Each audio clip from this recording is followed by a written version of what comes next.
Amarrage du vaisseau cargo ATV2 à la Station spatiale internationale. Tisséo, record de voyageurs en 2010.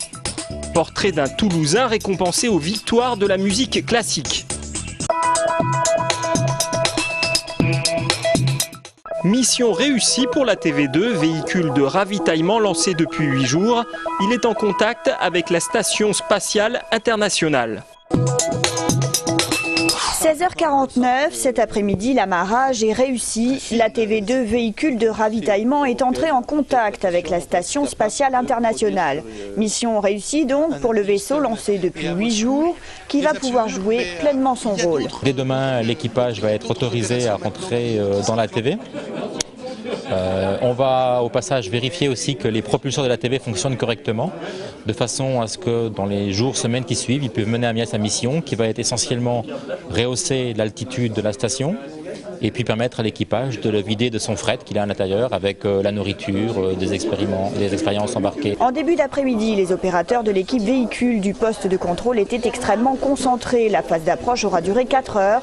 L'opération est délicate car la station est habitée et le véhicule très imposant. Il est malgré tout conçu pour ne prendre aucun risque. Il a fait au décollage plus de 20 tonnes, maintenant il fait 19 tonnes 300. C'est le plus gros véhicule construit par l'Europe et c'est aussi le plus gros véhicule qui a été lancé par Ariane lors du 200e vol. Donc tous les systèmes sont faits pour manœuvrer un tel véhicule, mais évidemment un véhicule qui est aussi imposant a une certaine inertie. Le vaisseau Johannes Kepler doit rester amarré à la Station spatiale internationale pendant plus de 3 mois jusqu'à sa rentrée dans l'atmosphère autour du 4 juin où il se désintégrera.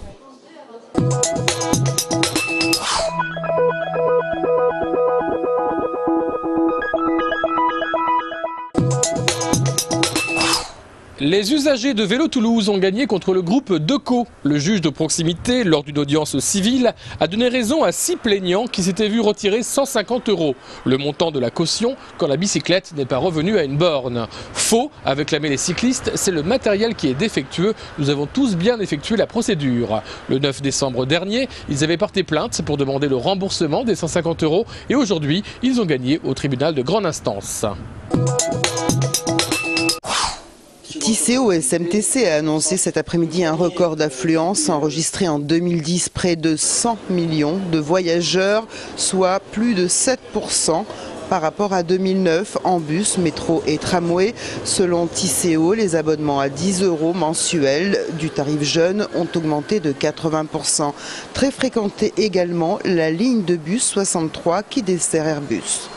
Phénomène conjugué aujourd'hui, le prix de l'essence, avec un prix du gasoil aujourd'hui à 1,30, je pense que les gens commencent à comprendre. Et puis c'est un changement de mode de vie aujourd'hui par rapport aussi à des voies structurantes saturées aujourd'hui. Et je crois qu'aujourd'hui, si l'offre, comme l'offre aujourd'hui est attractive, diversifiée, je crois qu'aujourd'hui, le Toulousain et les gens de l'agglomération s'intéressent au transport en commun.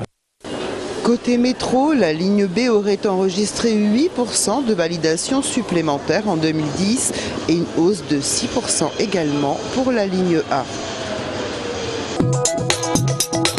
Salon de l'agriculture suite.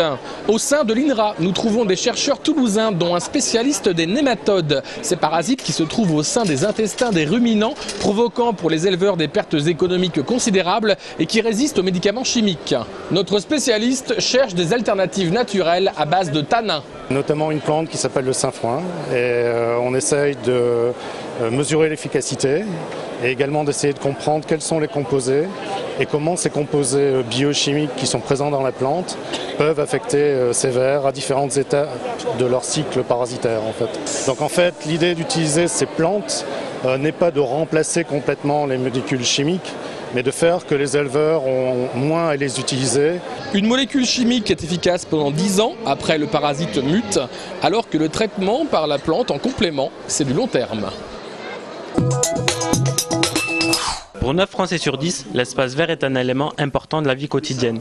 L'UNEP se réunissait aujourd'hui pour établir la feuille de route jusqu'en 2013. On a un grand projet qui est le développement d'une marque grand public qui va servir à l'ensemble des particuliers qui veulent faire un jardin de pouvoir reconnaître une vraie entreprise du paysage capable de donner un service et un jardin de qualité. Le travail de l'UNEP Midi-Pyrénées est surtout de proposer à ses clients des jardins qui sont appropriés à cette région avec son climat particulier et voilà, sa végétation très particulière, le pied des Pyrénées, etc., entre océan et Méditerranée. L'UNEP de Midi-Pyrénées est un carrefour du paysage français. Avec 180 organisations partenaires en 2010, il souhaite se renforcer par les plantes.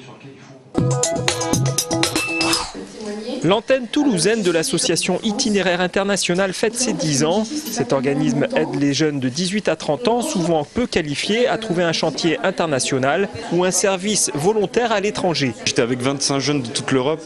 Donc c'est vraiment un partage de culture en fait. J'ai travaillé avec les enfants et aujourd'hui c'est important de parler l'anglais, le français, l'espagnol.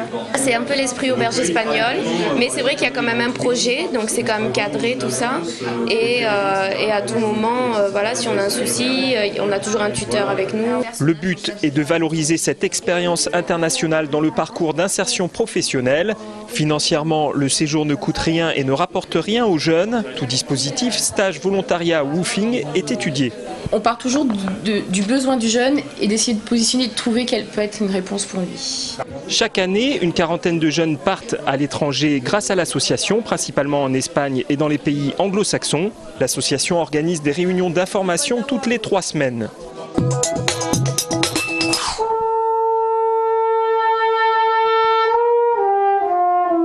Ce Toulousain tromboniste de 25 ans vient d'être récompensé aux victoires de la musique classique.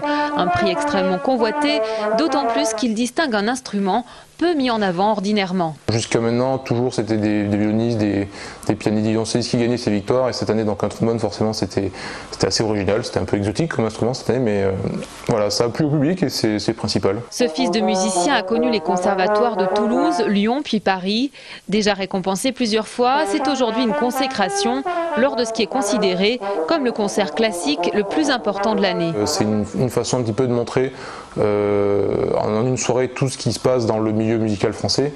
Donc c'est forcément en faire partie, c'est déjà une chance, une consécration et on essaie d'en profiter. Une médiatisation importante quand on voit la place réservée aux classiques en France, où on compte par exemple 15 formations salariées contre 130 en Allemagne. Si on se laisse un petit peu séduire par toutes les musiques, la musique classique peut aussi trouver une belle part dans le paysage français culturel. Fabrice Millicher va continuer à la Deutsche Radio Philharmonie Saarbrücken en Allemagne, où il est trombone solo, tout pouvoir un jour revenir en France pour enseigner notamment.